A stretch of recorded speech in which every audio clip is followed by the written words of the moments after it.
क्रिस्टिय प्रेम नमस्कार। मैं आप सबको धन्यवाद देती हूँ कि आप नियमित रूप से वाक्य सुन रहे हैं और दूसरों को भी शेयर कर रहे हैं। सारा चैनल की जीवन का सहारा कार्यक्रम में आप सबका स्वागत है। आप शायद 5000 लोगों को भोजन कराने की कहानी से परिचित होंगे। यूहन्ना 6 अध्याय 1 से 15 में हम देखते हैं कि यीशु और उनके शिष्य एक भीड़ को देख रहे थे जो यीशु के पीछे पीछे उनकी ओर आ रही थी। यीशु ने अपने शिष्य फिलिप से पूछा कि वह इस भीड़ के लिए रोटी कहाँ से खरीद सकता है, क्योंकि भीड़ ने कुछ समय से कुछ नहीं खाया था। फिलिप ने कहा कि सभी को रोटी देना उनके लिए असंभव था, लेकिन शिष्यों का एक लड़का मिला जिसके पास 5 रोटियां और 2 मछलियां थी, जो उसका भोजन था। लड़के ने अपना भोजन शिष्यों और यीशु को दे दिया। फिर यीशु ने भोजन लिया, उसे आशीर्वाद दिया और उसे टुकड़ों में तोड़ना शुरू कर दिया। खाने का सिलसिला रुका नहीं। ये तब तक बढ़ता रहा जब तक कि भीड़ में मौजूद हर कोई भर नहीं गया, और तब भी 12 टोकरियां खाने से भरी रह गई।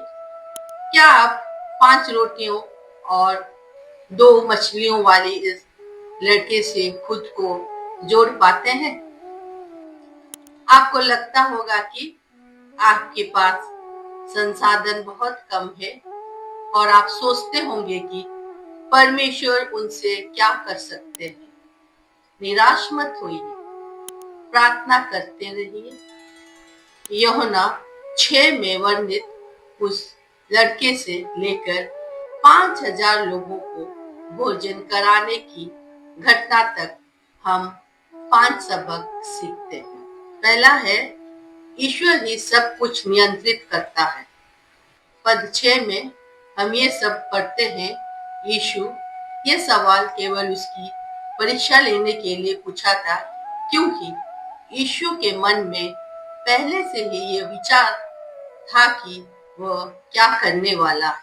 यीशु ने फिलिप से रोटी खरीदने के बारे में सवाल इसीलिए नहीं पूछा था कि उसे कोई हल चाहिए, बल्कि इसीलिए पूछा था कि वह विश्वास चाहता था। जो कुछ भी घट रहा था उसके यीशु बिल्कुल भी विचलित नहीं हुए। उन्हें कोई चिंता नहीं थी, सब कुछ उनके नियंत्रण में था।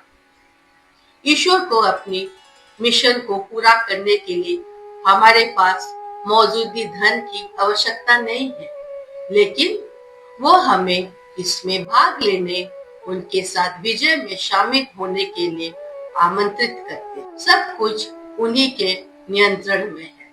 दूसरा है, ईश्वर कम से वृद्धि कराता है। जब लड़के ने अपना भोजन शिष्यों और यीशु को दिया, तो शायद वो सोच रहा होगा कि इतनी कम मात्रा में भोजन इतनी बड़ी भीख में क्या फर्क ला सकता है। लेकिन फिर यीशु ने भोजन को अपने हाथ ले लिया और उसे टुकड़ों करने लगे। वो छोटा सा भोजन एक ऐसे भोज में बदल गया जो भीड़ के पेट भरने के लिए पर्याप्त से भी अधिक था। उसका भोजन कम था और जरूरत बहुत ज्यादा थी। हमारे ईश्वर आस्था से दी गई किसी भी चीज को लेकर उसकी प्रभाव को अकल्पनीय तरीकों से कई गुना बढ़ा सकता है। तीसरी है, चमत्कार विश्वास से होता है। उस लड़के को एक निर्णय लेना पड़ा। वो सोच सकता था, अगर मैं अपना खाना दे दिया तो मैं क्या खाऊंगा, इतने से क्या होगा। लेकिन उसने सवाल नहीं किए, उसने भरोसा किया और भोजन दे दिया। विश्वास का मतलब है परमेश्वर पर भरोसा करना तब भी जब सब कुछ साफ दिखाई न दे। जब तक हम अपने हाथ बंद रखते हैं कुछ नहीं बदलता, लेकिन जब हम विश्वास से देते हैं परमेश्वर काम करता है। चौथी है, देना कभी कभी कठिन होता है पर आशीष लाता है। उस लड़के ने अपना पूरा भोजन दे दिया। यह आसान नहीं था। देने में दर्द और असुरक्षा महसूस होती है, लेकिन बाइबल हमें सिखाती है बलिदान हमेशा आशीष लाता है। परमेश्वर ऐसे दिल को पसंद करते हैं जो स्वार्थ नहीं बल्कि भरोसा दिखाता है। जो देता है परमेश्वर उसे कभी खाली नहीं छोड़ता। पांचवा है, गुणन या वृद्धि ईश्वर के परिणाम का कार्य है, हमारे कार्य नहीं है। बढ़ाने का काम ईश्वर करता है। एक बहुत जरूरी बात समझिए, उस लड़के ने भोजन नहीं बढ़ाया, शिष्य ने भोजन नहीं बढ़ाया। भोजन बढ़ाने का काम केवल यीशु ने किया। हमारा काम यह है कि देना, भरोसा करना और यीशु की आज्ञा मानना। बढ़ाने का काम परमेश्वर का है, हम साधन है। चमत्कार करने वाला परमेश्वर है।